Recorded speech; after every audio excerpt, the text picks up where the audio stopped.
Graças a Deus, meus irmãos, da parte de Deus, nosso Pai, e do Senhor Jesus Cristo.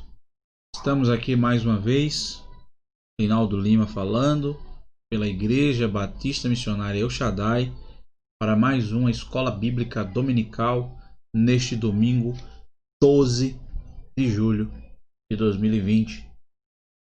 Que o Senhor nos concede. Privilégio enorme estar nesta manhã conversando com os irmãos para mais um estudo bíblico na carta de Paulo aos Colossenses, aos Tessalonicenses, correção, Tessalonicenses.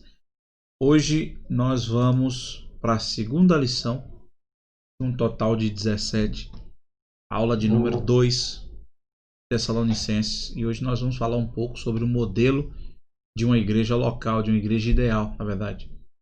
E com base no capítulo 1 de 1 Tessalonicenses, nós vamos estudar com base nisso.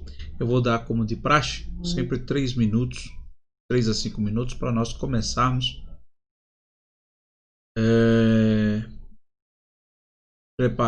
nos prepararmos para a escola bíblica. 1 Tessalonicenses, modelo da igreja ideal. Enquanto isso, eu vou ver se, enquanto você compartilha esse link com os teus grupos de WhatsApp, eu vou buscar um hino do cantor cristão aqui para nós louvarmos ao Senhor Jesus juntos. Louvado seja Deus. Só um momentinho. Cantor cristão. Aqui.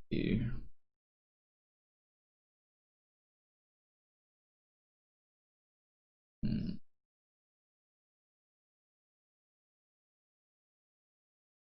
pegar aqui.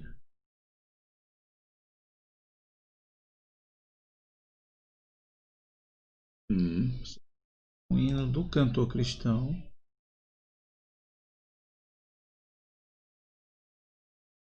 Agora, vamos embora.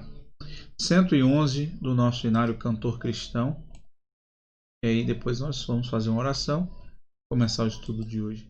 111 do nosso hinário Cantor Cristão. No começo do dia nunca é bom estar cantando um hino muito alto, mas a gente se aventura, a gente tenta. Vou pegar minha aguinha aqui para começar.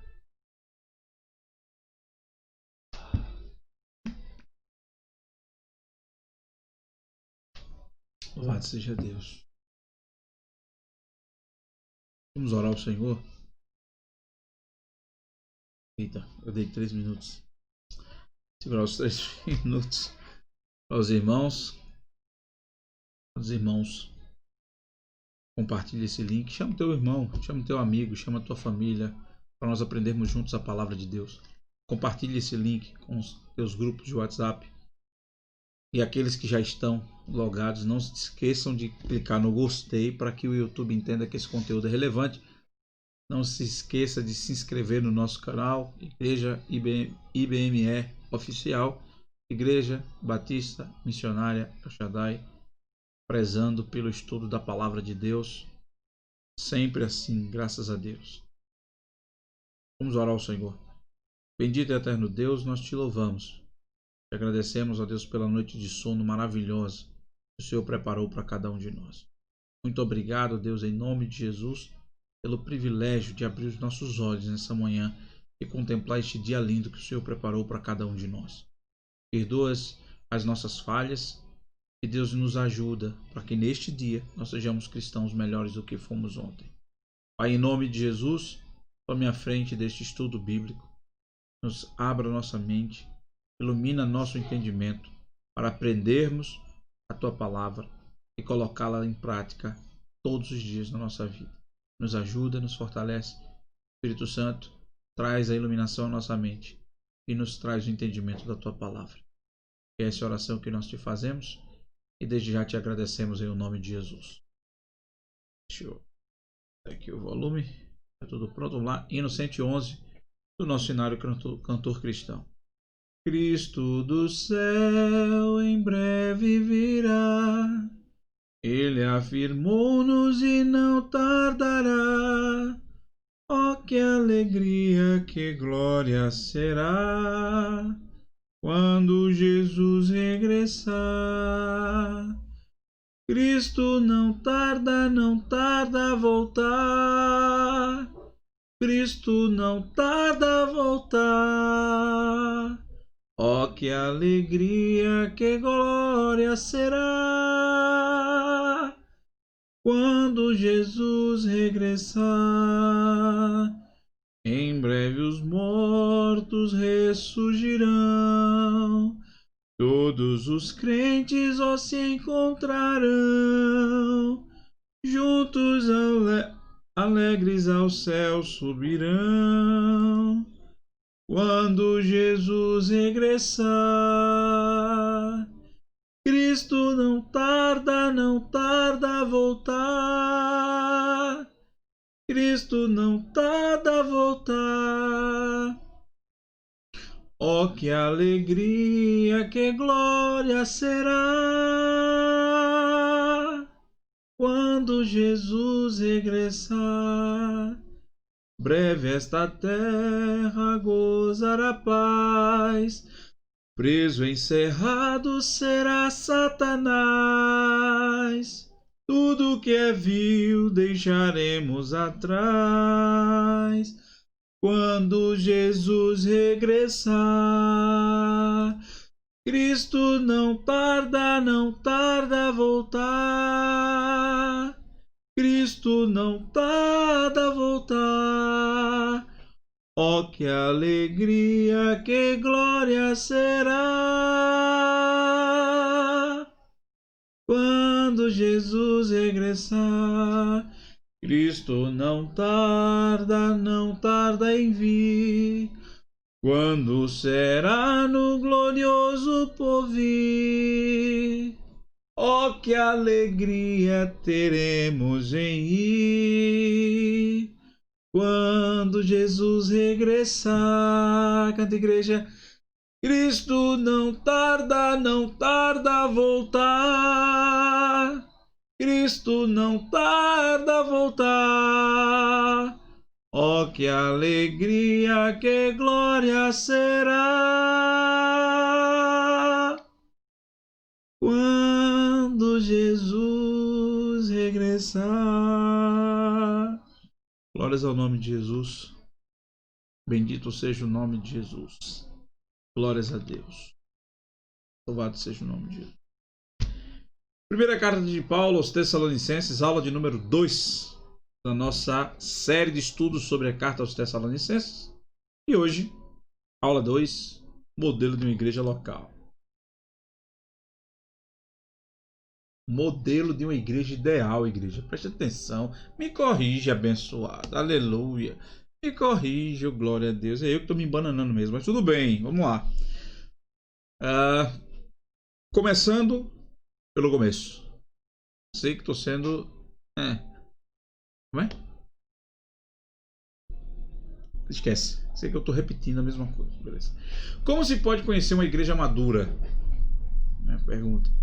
Quais as qualidades e características que ela precisa evidenciar? Então, a pergunta que nós vamos tentar responder hoje, de acordo com o estudo, com a exposição do capítulo 1 de Tessalonicenses, da primeira carta aos Tessalonicenses, é: qual é o modelo de uma igreja ideal? E aqui a gente vai falar da igreja do Senhor Jesus. E isso vai respingar em igrejas denominacionais, em igreja local. E aí nós vamos confrontar com várias coisas erradas que nós vimos acontecer, que nós vemos acontecendo naturalmente hoje em dia. Mas qual é o modelo de uma igreja ideal segundo Tessalonicenses capítulo 1? Vamos lá. Quais são as qualidades e características que ela precisa evidenciar? O que é que uma igreja ideal mostra para a sociedade? Ponto.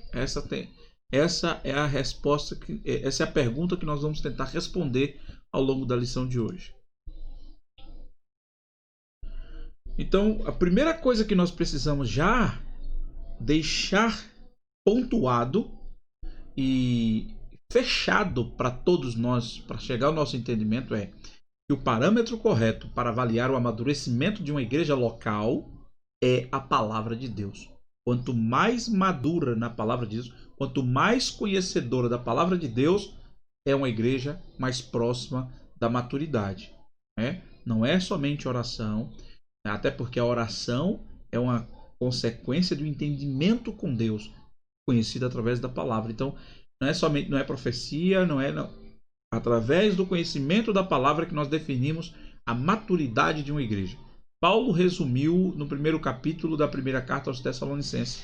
E nós vamos lá a cada porção para que os irmãos possam entender. Uma igreja modelo. Qual é o modelo de uma igreja ideal? O que é uma igreja ideal evidencia para a sociedade? Quais são as suas qualidades e características como igreja ideal? Primeira delas, uma igreja modelo nas virtudes cristãs. Vamos ver isso. 1 Tessalonicenses, capítulo 1, do versículo 1 até o versículo 7. Vejamos. Paulo e Silvano e Timóteo, a igreja dos Tessalonicenses que está em Deus, o Pai, e no Senhor Jesus Cristo. Graça e paz tenhais de Deus, nosso Pai, e do Senhor Jesus Cristo. Sempre damos graças a Deus por vós todos, fazendo menção de vós em nossas orações, lembrando-nos sem cessar da obra da vossa fé, do trabalho do amor e da paciência da esperança em nosso Senhor Jesus Cristo diante do nosso Deus e Pai. Sabendo, amados irmãos, que a nossa eleição é de Deus, porque o nosso evangelho não foi a nós somente em palavras, mas também em poder, e no Espírito Santo, e em muita certeza, como bem sabeis que tipo de homens fomos entre vós por vossa causa. E vós fostes feitos nossos seguidores e do Senhor, recebendo a palavra em muita aflição, com a alegria do Espírito Santo, de maneira que fostes exemplo para todos os que creem na Macedônia e na Acaia, que é a região da Grécia. A Acaia é onde vai estar a Atenas, né? A região da Acaia. Então, como é que uma igreja ela é ideal, ela evidencia a sua maturidade diante da sociedade, sendo um modelo nas virtudes cristãs. E Paulo, aqui nós separamos 4 pontos importantes. Está, primeiro, uma comunidade firmada em Deus e no Senhor Jesus Cristo. 1 Tessalonicenses 1, 2. Uma igreja que está firmada em Deus, Pai e no Senhor Jesus Cristo, que dá lugar ao Espírito Santo, ou seja, que está firmada no Deus Trino. Segundo, caracterizada pela fé, pela esperança e pelo amor. Por acreditar e confiar no seu Deus, na esperança da sua volta e no amor para com o próprio Deus e para com todos. Lembrando-nos sem cessar da obra da vossa fé, do trabalho, do amor e da paciência da esperança em nosso Senhor Jesus Cristo diante do nosso Deus e Pai. Quarto lugar, está no verso 4, uma igreja amada e eleita por Deus. A igreja não é invenção de homens. A igreja, assim como o casamento, é uma instituição divina. É uma instituição de Deus. Deus já trouxe o primeiro modelo de igreja quando chamou Abraão para formar dele, a partir dele, um povo. Ali era a formação do povo de Israel, que era uma nação que foi criada para ser uma nação sacerdotal, para a partir dela montar ou formar a grande igreja de Deus. Só que Israel não entendeu o seu chamado. E em quarto ponto, suporta com paciência a perseguição. Suportar com paciência a perseguição. Que perseguição é essa, Linaldo? A perseguição porque me chamam de gordo? Bem que eu tô gordo. Que me chamam de careca? Não. Por causa de bullying? Por causa de racismo? De desigualdades sociais? Não. Por causa de dessavores políticos? Que nós estamos sendo... Não. Perseguição por causa do Evangelho. Ela suporta com paciência a perseguição em função do Evangelho. Na verdade, ela tem prazer quando ela é perseguida porque ela se sente semelhante a Cristo. E segundo, ela sabe que ela não pode fazer nada, todos aqueles que são igreja de Cristo, sabe que não podem fazer nada contra a perseguição, a não ser se manterem firmes e pacientes, porque Deus é o Deus que muda o quadro. É Deus quem transforma as situações, é Ele quem muda as circunstâncias, é Ele quem muda as histórias, quem muda os momentos, que transforma a sociedade ao nosso redor. Então, o primeiro ponto é esse que nós queremos compartilhar com os irmãos. Uma igreja modelo, uma igreja ideal, é uma igreja que é modelo nas virtudes cristãs. Ela vai demonstrar naturalmente para a sociedade que ela é diferenciada, sem precisar muitas vezes falar uma palavra, no comportamento, nas atitudes, nas ações, no dia a dia, na forma de lidar com o comércio, na forma de lidar com os negócios, na forma de transitar nas faculdades, na forma de lidar no dia a dia, em problemas como esse da pandemia. Ela vai saber lidar em sociedade, demonstrando virtudes que são oriundas de Cristo. Então, firmada em Deus, caracterizada pela fé, pela confiança no seu Deus, esperança da sua volta e no amor para com Deus e para com o seu próximo. Ela tem certeza que ela foi escolhida, que ela foi eleita por Deus. Eu tenho certeza que eu fui chamado, eleito e escolhido por Deus. Eu tenho certeza disso. A igreja, você tem certeza disso, você deve ter certeza disso. A igreja de Cristo, ela tem certeza que ela está aqui na terra para transmitir as verdades nuas e cruas do Evangelho, as verdades eternas do Evangelho, através de virtudes, através do seu comportamento. Então, como é se sentir amada e eleita? Irmãos, eu vou trazer um exemplo bem terreno, mas imagina quando você tem um prefeito em uma cidade e a sua esposa é a primeira dama, ou quando ela é prefeita e o esposo é o primeiro cavalheiro da cidade, né? Presidente da República, a primeira dama e os filhos. Eu sou filho do presidente, né? Olha, eu sou filho do prefeito. Eu sou esposa do prefeito. Até na igreja mesmo, por exemplo, eu sou esposa do pastor, né? Vamos supor, né? Então, é aquela sensação que dá respaldo para viver como esposa do pastor, para ter acesso aos benefícios oriundos da posição. Porque a primeira dama de um presidente, ela tem acesso livre a vários lugares que eu, como cidadão comum, não tenho. A primeira dama de uma cidade, ela tem acesso livre a alguns lugares da cidade e a alguns recintos que eu particularmente não tenho. A esposa de um pastor tem acesso a determinados assuntos na igreja que eu não tenho. Então a sensação, a garantia, a ratificação de você se sentir eleito e amado por Deus é de que você tem acesso, dá segurança de que você tem acesso ao Pai, de que você tem acesso para conversar com o Pai, que você tem acesso para ser do Pai, que você enche o peito para dizer: eu pertenço ao Pai, que Ele me amou, porque Ele me escolheu. Veja que coisa linda. E isso você não faz somente com palavras. E isso vai ser demonstrado no dia a dia, através das virtudes que acompanham aqueles que são amados e eleitos por Deus. Amém? Então espero que os irmãos tenham entendido esse primeiro ponto. Vamos para o segundo. Modelo de uma igreja ideal. Segundo, é uma igreja eficaz no testemunho. Vamos ver isso, os versículos 8 e 9 do capítulo 1 de 1 Tessalonicenses.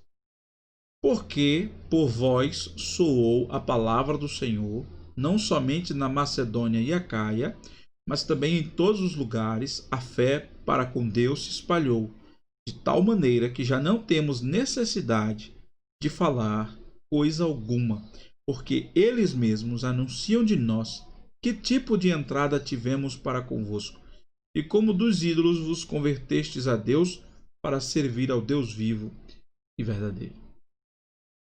Os Tessalonicenses são provavelmente um dos destacados exemplos de igreja que testemunha. Não é que testemunha, não.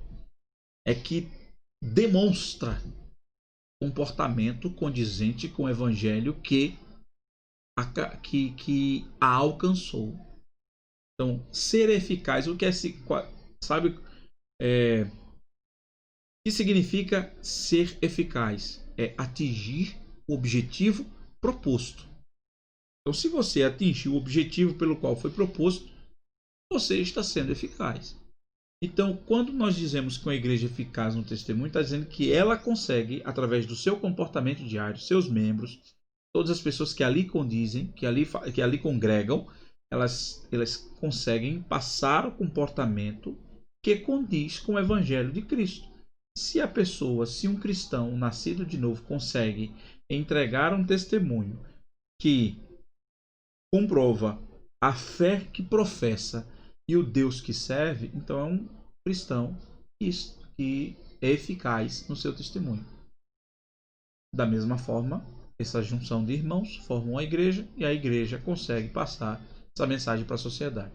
Então, colocamos aqui para a nossa reflexão, em uma época sem mídia de massa, como a nossa, Paulo escreveu acerca desses crentes a seguinte expressão: porque de vós repercutiu a palavra do Senhor, não só na Macedônia e Acaia, nas grandes regiões da Grécia, mas também por toda parte se divulgou a vossa fé para com Deus.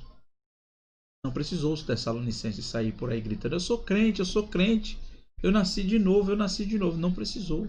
O seu comportamento chamou a atenção das pessoas espalhadas pelas grandes regiões da Grécia. Paulo foi capaz de escrever que sobre ele se divulgavam em toda a região da Macedônia e Acaia e até no mundo alcançável por Paulo, que a fé dos tessalonicenses era notória. Então, uma igreja modelo é uma igreja que é eficaz no seu testemunho, consegue transmitir um testemunho cristão eficaz. Em terceiro lugar, é uma igreja preparada para a segunda vinda. Veja que coisa linda. Versículo 10: e esperar a seu Filho dos céus, a quem ressuscitou dos mortos, a saber, Jesus, que nos livrou da ira que há de vir. O dia do juízo já foi anunciado. Os profetas do Antigo Testamento falaram dele com frequência. Isaías 13, do 9 ao 11. Zacarias 1, do 14 ao 15. João escreveu extensamente de maneira viva no livro de Apocalipse. Desculpem, o sono. E os tessalonicenses, mais uma vez, são um modelo para nós de paciência inspirada pela esperança. Porque, irmãos, uma igreja que vive nesta terra, querendo fincar os seus pés nessa terra, não é a igreja de Cristo. Igreja de Cristo quer se encontrar com Cristo, quer viver com Cristo, quer viver presencialmente com Cristo. Uma igreja modelo é uma igreja preparada para a segunda vinda. É uma igreja desejosa pela segunda vinda. É uma igreja que vive na expectativa da volta de Cristo. Vive hoje como se Cristo fosse voltar agora e precisa estar preparado. Igual aquelas virgens, né? Que se prepararam com seus candeeiros e com seu azeite. Então, quais são os modelos? Qual é o modelo de uma igreja ideal? Nós já passamos, e a terceira dela é a igreja preparada para a segunda vinda. Uma igreja que quer viver com Cristo. Uma igreja que quer andar com Cristo. Bem, o estudo é bem simples, é bastante conciso, mas eu espero que ele seja profundo. Porque nós estamos ainda no início da carta aos Tessalonicenses. Na próxima lição nós vamos falar sobre liderança na igreja. Mas observem, uma igreja, eu vou voltar até os slides para que possa massificar com os irmãos. Qual é o modelo? Como se pode reconhecer uma igreja madura? Quais as qualidades e características que ela precisa evidenciar? Uma igreja modelo nas virtudes cristãs, uma igreja eficaz no testemunho e uma igreja preparada para a segunda vinda. Conclusão. É desta forma que nós podemos reconhecer uma igreja madura. Presença e exercício de fé, esperança e amor. Desses três, como diz lá em 1 Coríntios 13, mas o que permanece é o amor. Sabe por quê? Porque a fé e a esperança elas são necessárias aqui na terra. Mas no céu não precisaremos mais de fé nem de esperança.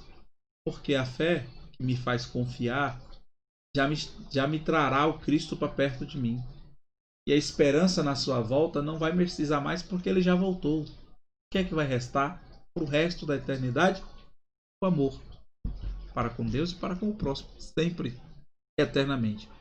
A fim de nos corrigirmos e avançarmos como igreja, que nós peçamos a Deus que reavive em nós essas virtudes. Não podemos ser condizentes com igrejas que buscam glórias para si ou uma forma completamente distorcida da palavra de Deus de transmitir as verdades de Cristo. Uma igreja modelo é uma igreja que tem virtudes cristãs demonstradas, ratificadas, constatadas na prática diária.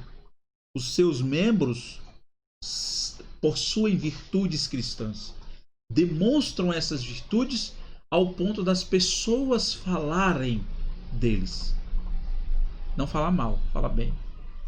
E segundo, elas demonstram testemunho eficaz. Elas conseguem transmitir o testemunho. E em terceiro lugar, não testemunho, né, irmão? Testemunho que a gente está acostumado a ouvir, de quem compra e não paga, de quem deve e não paga, quem fica fugindo, e assim uma série de outros exemplos que não vale nem a pena estar citando porque faz mal. Nós estamos falando aqui de modelo. Em terceiro lugar, uma igreja que está preparada para a segunda vinda. Que pouco se lixa se vai perder a formatura do filho, ou se vai perder o crescimento da neta, ou se vai perder o casamento do primogênito. Quer que Cristo volte para sair desta terra. Ponto. E para estar em comunhão com Deus por toda a eternidade. Eu espero que o Senhor tenha falado ao teu coração, como Ele falou ao meu. E vamos nos preparar porque no próximo domingo nós vamos falar sobre liderança na igreja. Quais são os 3 perfis que são falados aqui no capítulo 2 de Tessalonicenses que Paulo utiliza para se portar com os Tessalonicenses que devemos aplicar para a nossa vida de liderança, seja na igreja, seja no trabalho, seja na sociedade. Se for na igreja, seja com o grupo das senhoras, seja com os grupos dos varões, seja na escola bíblica dominical, com as crianças, adolescentes, jovens e com a igreja como pastor. Que o Senhor ele pois nos abençoe e possa nos conceder um domingo maravilhoso e nos preparar para logo mais o culto da noite, onde também estaremos transmitindo para os irmãos que estão no grupo de risco e não podem se locomover para a igreja até o presente momento, como os idosos e as crianças abaixo dos 10 anos. Que o Senhor ele pois vos abençoe em o nome do Senhor Jesus. E todo o povo diga amém, igreja. Terminou mais cedo para almoçar com a família, para você se comungar com seus familiares, para tomar um cafezinho bom agora, se preparar para o almoço, dar aquela descansada, aquela dormidinha. Se for evangelizar online, evangelismo. Se for para a rua, vai com proteção, tranquilo, sem muito estresse, sem aglomeração, e vamos juntos mais tarde celebrar ao Deus vivo, cultuando ao Senhor. Que Ele pois os abençoe em o nome de Jesus.